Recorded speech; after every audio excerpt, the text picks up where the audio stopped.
السلام علیکم جی ڈاکٹر جمیل صاحب، یہ بوریکس جو ہے 3X میں وہ تار گرم ہوگی گدی اور عضلاتی گدی کو ختم کر دے گی، ان کی علامات کو، مرض کو؟ جی اس میں یہ ہے جی کہ بورک جو ہے وہ 3S کے اندر اگر آپ دیتے ہیں تو یہ مقوی تری سردی ہے اور دافع امراض خشکی گرمی ہے، مطلب کسی قسم کی امراض ہوں خشکی گرمی کے اندر جب آئیں گے تو یہ ٹھیک کرے گی، خاص کر آنکھ کی بیماریوں کے لیے زبردست دوائی ہے۔ اور سر گرمی خشکی کو بھی ختم کر دے گی؟ جی السلام علیکم جی، آپ جیسے میں نے یہ کوتوپیتھی کی 8 خانے بنائے ہیں، اپنے ایک رجسٹر پہ بنائیں، بنانے کے بعد اسی طرح جیسے میں نے آپ کو واٹس ایپ کیا ہے اس طرح مجھے واٹس ایپ کریں اسی گروپ کے اندر، میں دیکھ کے پھر آپ کو اگلا رفتہ بتاتا ہوں جی، تاکہ آپ کو ایک دفعہ یہ چیز سمجھ آ گئی ساری زندگی نہیں بھولیں گے پھر۔ السلام علیکم ورحمۃ اللہ وبرکاتہ۔ ڈاکٹر صاحب، آج کا آپ کا جو بوریکس پہ لیکچر ہے بہت زبردست، کوتوپیتھی کے پوائنٹ آف ویو سے بالضد میں بہت زبردست یہ لیکچر ہے۔ تو سر اس کے ساتھ کائنڈلی آپ بالمثل کو بھی شروع کروائیں، کیونکہ وجہ یہ ہے کہ جب اب سمجھ جو پرانے ساتھی ہیں ان کو سمجھ تو آنی شروع ہو گئی ہے کوتوپیتھی کا جو مدر ٹنکچر سے 3X اور بالضد میں جو اس کا استعمال ہے، وہ تقریباً جتنے بھی پرانے ساتھی ہیں ان کو اس چیز کا کنسیپٹ میرا خیال ہے بہت اچھی طرح کلیئر ہو چکا ہے۔ باقی رہ گئی اس میں میڈیسنز، وہ تو جتنا زیادہ اسٹڈی کریں گے اتنی میڈیسنز ان کے احاطہ کار میں آتی جائیں گی۔ لیکن سر جو ایک بہت بڑا گیپ ہے وہ ہے بالمثل کا، اور جب بالمثل کی سمجھ نہیں نہ آتی تو پھر اس وقت چونکہ ہم سارے تقریباً اس گروپ کے اندر جتنے موجود لوگ ہیں آئی تھنک سو 99% ہومیوپیتھک کی پریکٹس کر رہے ہیں، تو وہاں پہ وہ سر مدر ٹنکچرز اور 1X 2X 3X تک یا زیادہ سے زیادہ 6X تک تو وہ یہ چیزیں استعمال کر لیں گے، ان کو سمجھ بھی آ گئی، لیکن بالمثل پہ جا کے پھر ہم پھنسے کھڑے ہوتے ہیں۔ میں تو پھنس رہا ہوں، مطلب مجھے تو وہ وہاں پہ کانسیپٹ جو ہے نا وہ پھر کلیئر نہیں ہوتا۔ میں تو یہ سمجھتا ہوں کہ پھر کلکیریا کار جو ہے وہ اعصابی دوائی ہے، اعصابی عضلاتی ہے، تو سو جب وہ اوپر کی طاقت میں جاتی ہے تو وہ گدی عضلاتی ہو جاتی ہے۔ اب آپ کے 1000 بار منع کرنے کے باوجود میں تو پھر اس کو اگلی لسٹ میں لے جاتا ہوں۔ سیدھی سی بات ہے سر، وہ اس کا بالمثل میں چونکہ آپ نے اس کو واضح نہیں کیا ہوا، اس لیے بالمثل میں اس کی ابھی سمجھ آنے سے قاصر ہے۔ بالمثل میں وہ کیسے، کس طرح، کیوں وہ اپنے ہی مزاج میں رہ کے اپنے مزاج کی بڑی ہوئی علامات کو کنٹرول کرے گی۔ یہ بات ہم منہ زبانی تو چونکہ سن چکے ہیں، اس لیے اس کو آمنا و صدقنا منہ زبانی تو اس پہ یقین کر لیتے ہیں، لیکن یہ ہے کہ پریکٹیکل جا کے پھر ہم الٹ جاتے ہیں یا پھر علامات کے گورکھ دھندے میں جا کے شامل ہو رہے ہوتے ہیں، اس کی کوئی دائیں بائیں اوپر نیچے کوئی سمجھ نہیں آ رہا ہوتا۔ تو کائنڈلی میں سر ریکویسٹ کروں گا کہ اس میں آپ جو میڈیسنز اب پڑھانا شروع کریں گے اس میں اپنے لیکچرز کے ساتھ ساتھ آخری جو مطلب وہ چند وائس نوٹس ہوں گے یا اس میں بالمثل کا بھی ضرور سمجھائیں، تاکہ ہومیوپیتھ جو ہے نا وہ آپ کے طریقہ کار کو سمجھ کے اس پہ زیادہ اچھے طریقے سے عمل کر سکیں گے اور اس طریقہ کار کا پرچار بھی زیادہ وہی کر سکیں گے، کیونکہ ہربلسٹ جو ہیں وہ اپنی ہربل کی طرف نکل جاتے ہیں، اور آپ کے ساتھ اٹیچ لوگ جو ہیں جو آئی تھنک سو 99% ہومیوپیتھ ہیں یا ہومیوپیتھک لور ہیں، تو سو ان کے لیے سر بالمثل کا جاننا بھی بہت زیادہ ضروری ہے۔ جی ڈاکٹر صاحب، بات اس طرح ہے کہ آپ تو میرے گروپ میں شامل ہیں، الحمدللہ آپ مجھے اپنا استاد بھی سمجھتے ہیں، اچھی نظر سے دیکھتے ہیں، دعاؤں کے ساتھ یاد کرتے ہیں، لیکن دوسرے گروپوں کے اندر مجھے اس طرح نہیں یاد کیا جاتا، دوسرے گروپوں کے اندر اس طرح مجھے یاد نہیں کیا جاتا، تو اس لیے میں ابھی اسی لیے علاج بالمثل کو جو ہے وہ روک کے رکھا ہوا ہے، خود روک کے رکھا ہوا ہے، کتابیں میرے پاس وہ تیار پڑی ہوئی ہیں، ایسی کوئی بات بھی نہیں ہے۔ میں اس لیے یہ کرنا چاہتا ہوں کہ جو لوگ جو کہتے ہیں جی یہ کوئی ڈاکٹری ہے، بولا اصل بات یہ ہوتی ہے کہ لوگوں کو اگر میں یہ ایک یکدم ساری چیزیں اگر کر دیتا ہوں نا، تو یہ جیسے میں نے 3 کتابیں کی ہیں نا تو ان کی PDF بن گئی ہیں، ان کی PDF بن گئی، اب مجھ سے کوئی ایک کتاب بھی خریدتا نہیں ہے، مجھ سے ایک کتاب بھی خریدتا نہیں۔ اس میں اللہ بھلا کرے ڈاکٹر اسد صاحب کا، انہوں نے مجھے کہا تھا کہ ڈاکٹر صاحب آپ نے کتابیں چھپوانی نہیں ہے، نہیں تو یہ لوگ آپ سے کتابیں نہیں لیں گے، آپ کے ساتھ ٹیچنگ کریں گے، PDF بنوا لیں گے، آپ کی کتابیں وہاں دری کی دری رہ جائیں گی۔ تو آپ انہیں کتابیں آپ نے بالکل نہیں چھپوانی. یہ شروع میں جب میں آیا تھا تو میں نے مقصد تھا کتابیں میں چھپ، تو ان کی وجہ سے پھر میں نے کتابیں نہیں چھپوائی. تو وہی بات ہوئی کہ 1.5-2 مہینے کے بعد وہ کیا ہوا، سب نے PDF بنا لی. اب ہر کے آدمی کے پاس PDF موجود ہے. تو میرا علم تو بیکار چلا گیا نا، نہ مجھے سے کوئی فائدہ ہوا نہ کچھ. یہی ہے کہ فی سبیل اللہ، اللہ راضی ہو، اللہ راضی ہو. وہ تو ایک الگ سبجیکٹ، اللہ راضی تھا تو اس نے سب کچھ دیا ہے نا. تو یہ بات ہوتی. ابھی اگر میں بالمثل کی کتابیں اگر آپ لوگوں کو شو کروا دیتا ہوں، مارکیٹ میں آ جاتی ہیں، میں ان کی PDF بنا لینی ہے، میرے والا کام ختم ہو جائے گا. ابھی اس لیے کیا ہوتا ہے جی، کسی کو دینا ہو تو ایک ایک قطرہ ٹپکائیں. جیسے مجھے اللہ نے کوئی ایک دم تو نہیں سارا کچھ دیا کہ بھائی کہوں جی میں صبح اٹھوں تو سارا جیب میں. آپ تو خوش قسمت ہے کہ آپ صبح آنکھ کھلتی ہے تو آپ کے سامنے کتابیں پڑھی ہوئی ہیں. لیکن میرے پاس ایسا نہیں تھا. میں نے 20 سال لگا کے ان چیزوں کو کلیکٹ کیے. اب کم از کم زیادہ نہیں تو کچھ عرصے تک، تاکہ لوگوں کو یہ اویئرنیس ہو جائے کہ بھائی یہ جو علم ہے یہ ڈاکٹر جمیل ہاشمی صاحب کا ہی ہے، کسی اور کے پاس نہیں ہے. جبکہ میں نے علاج بالضد اب 1 سال ہو گیا آپ پڑھ رہے ہیں، یعنی یہ گروپ 1 سال ہو گیا بنا ہوا ہے. تو ابھی تک علاج بالضد کے مقابلے میں کوئی ڈاکٹری والا نہیں آیا. شروع میں بڑے لوگوں نے باتیں کی تھی. تو اس لیے تھوڑا سا روک کے رکھا ہوا ہے. انشاءاللہ میں آپ کو فردن علاج بالضد کی جو آپ کو کوئی دوائی سمجھ نہیں آتی بالمثل کے حساب سے، آپ مجھ سے لازمی پوچھیے گا. میں آپ کے ساتھ وہ آپ کے گروپ میں یا آپ کو انفرادی طور پہ میں وہ سینڈ کر دوں گا.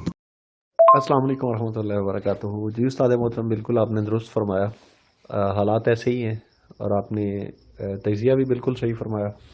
اور ڈاکٹر اسد صاحب کی رائے بھی بہت ہی معتبر اور ماشاءاللہ بڑے زیرک انسان ہیں وہ. ان کا مشورہ بہت قیمتی ہوتا ہے. لیکن سر ایک بات ہے، وہ کتابیں PDF میں 100 سال تک چلی جائیں، لیکن قوتوپیتھی اگر کوئی کہے گھر بیٹھ کے سمجھ لے تو یہ میرے خیال میں ناممکنات عالم میں ہے. اس لیے کہ وہ کچھ چیزیں ہوتی ہیں جو استاد کے بغیر اگر ان کو سمجھنے کی کوشش کی جائے تو میرا خیال ہے رہنمائی کم ملتی ہے اور گمراہی زیادہ ہو جاتی ہے.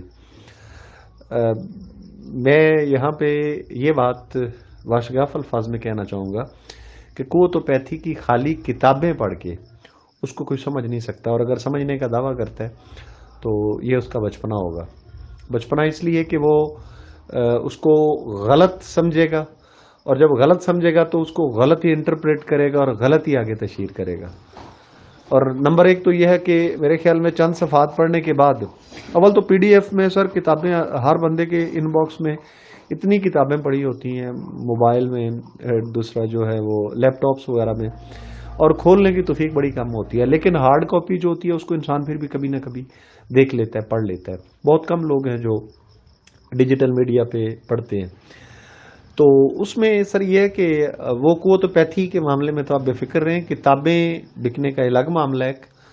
ہاں اس پہ بھی انشاءاللہ کوشش کرتے ہیں کہ کوئی ایسا طریقہ کار اپنایا جائے کہ جس میں وہ کتابیں سیل ہوں. لیکن اگر کوئی کہے نا کہ سمجھ لے کتابوں کے بغیر، وہ اعتراضات لاکھ کرتا رہے. اور اعتراضات ہر شخص کے اپنے ذہن، ذوم اور اپنی سمجھ کے مطابق ہوتے ہیں. اور اس میں تھوڑی سی ایک غفلت یوں لوگ کر جاتے ہیں کہ کسی چیز کو سمجھتا ہی نہیں جب میں، تو پھر اس پہ اعتراض کیوں کروں گا، کیسے کروں گا. یا تو پہلے میں جو اس صاحب فن ہے اس کو مکمل طور پہ میں سمجھ لوں، سمجھنے کے بعد میں اس پہ کوئی ایلیگیشنز یا کوئی اپنے اعتراضات یا تحفظات اس کے سامنے رکھ سکتا ہوں.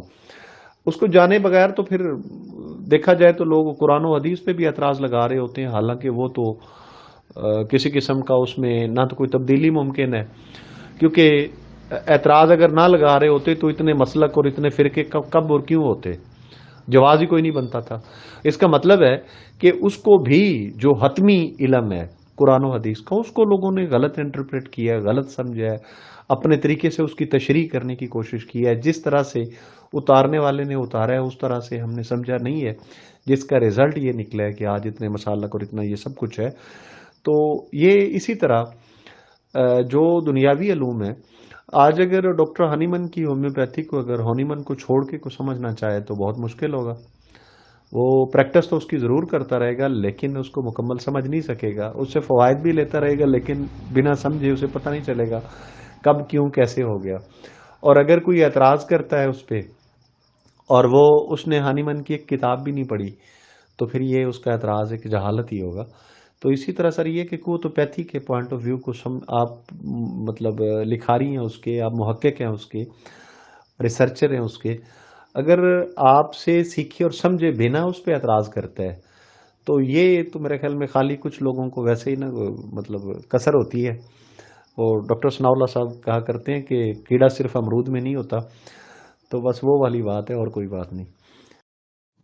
جی السلام علیکم. جی شروع میں ڈاکٹر ثناء اللہ صاحب میرے کوتوپیتھی گروپ کے ممبر تھے، بلکہ میں نے انہیں وہاں کا ایڈمن بھی بنایا ہوا تھا. تو جرنی بنائے ہوا یہ تھے کہ بہترین ورکروں میں سے شامل تھے. کوتوپیتھی کے اندر سوال جواب کرنے، سارا کچھ کرنے. تو آپ یقین کریں ہر روز جنگ ہی ہوتی رہتی تھی وہاں پہ لوگوں کے ساتھ، روزانہ کسی نہ کسی کے ساتھ جنگ ہوتی رہتی تھی. پھر آخر اتنے ثناء اللہ صاحب تھوڑے جذباتی ہیں بہت زیادہ، تو وہ پھر بہت زیادہ غصے میں آ جاتے تھے. تو انہوں نے پھر آخر میرا وہ کوتوپیتھی والا گروپ چھوڑ دیا، اور چھوڑ انہوں نے کہا جی میں ڈاکٹر صاحب آپ کے کوتوپیتھی گروپ کے اندر نہیں رہ سکتا. آپ کی برداشت ہے لیکن میری برداشت نہیں کہ کوئی بندہ آپ کے خلاف کوئی بات کرے اور میں پھر سنتا رہوں بیٹھ کے. تو وہ بات ہے ڈاکٹر صاحب، یہ باتیں جب آپ کسی کو بتا رہے ہوتے ہیں، یہ بھی ایک مذہبی سمجھ لیں، یہ کوتوپیتھی بھی ایک ہومیوپیتھک کے اندر ایک وٹا مارنے والی بات ہے. یہ کھڑا پانی تھا، اس کے اندر میں نے ایک پتھر دے مارا ہے، اب وہ پانی میں ہلچل آ گئی ہے. آپ ابھی تو آپ کو پتہ نہیں ہے، جب یہ باہر نکلے گی نا بلاسٹ ہوں گے یہ 6-7 سال. اسی لیے میں نے کوتوپیتھی گروپ توڑا نہیں کہ وہاں پہ لوگ رہیں، مفت میں رہیں، جیسے بھی رہیں کہ کم از کم میری باتیں سنتے رہیں گے. تو ایک وقت ایسا ہوگا وہ پھٹیں گے، پھر جب پھٹیں گے نا تو اس وقت ہلچل پیدا ہوگی. وقت وہ ہے خطرناک، ابھی خطرناک نہیں. جب کالجوں کے جو پرنسپلز ہیں، کالجوں کے جو پروفیسر ہیں، یہ جب میرے خلاف اٹھیں گے تو بات اس وقت ہوگی. ابھی تو ان لوگوں کو تو پتہ ہی کچھ نہیں ہے نا کیا کرنا ہے کیا نہیں، کیونکہ ہیڈ کے ان کے اوپر جا کے لگے گی. جی ڈاکٹر یہ بھی میں نے بھیجی، یہ بھی ترسات ادویات کی لسٹ ہے جی، اسے بھی آپ اپنے پاس نوٹ کر لیں. ترسات ادویات اتنی زیادہ نہیں ہے، میرا خیال آتا ہے بہت زیادہ ہوں تو 100 کے قریب ہوں گی، 100 سے بھی بلکہ کم ہے. تو لیکن یہ ہر روز ہمیں ضرورت پڑتی ہے، ان کی ہر روز ضرورت پڑتی ہے. میں نے مدر ٹینشن رکھا ہوا ہے، خود ہی 3 ایسے میں بنا لیتا ہوں. تو یہ اگر آپ کے پاس موجود ہوں تو آپ کا پیشنٹ انشاءاللہ تعالی کبھی مایوس ہو کے آپ کے پاس کبھی نہیں جائے گا، کبھی بھی نہیں جائے گا. یہ گرم خشک اور خشک گرم امراض کے لیے 3 مؤدب ادویات ہیں، اور ان سے بہتر ادویات اور ہو بھی کوئی نہیں سکتی. کبھی اگر آپ نے ان نظریات کے حساب سے اگر آپ نے پڑھا تو انشاءاللہ آپ مجھے دعائیں دیں گے. کیونکہ بعض دفعہ ایسا ہوتا ہے کہ میرا موڈی قسم کا بندہ ہوں، کبھی کبھی میرا دل چاہتا ہے بہت ساری باتیں کروں، کبھی کبھی بالکل خاموش ہو جاتا ہوں. تو اس لیے کچھ اگر ایسی کوئی بات ہو جائے تو میں معذرت خواہ ہوں ڈاکٹر صاحب. تو یہ لسٹ بھی آپ اپنے پاس نوٹ کر لیں.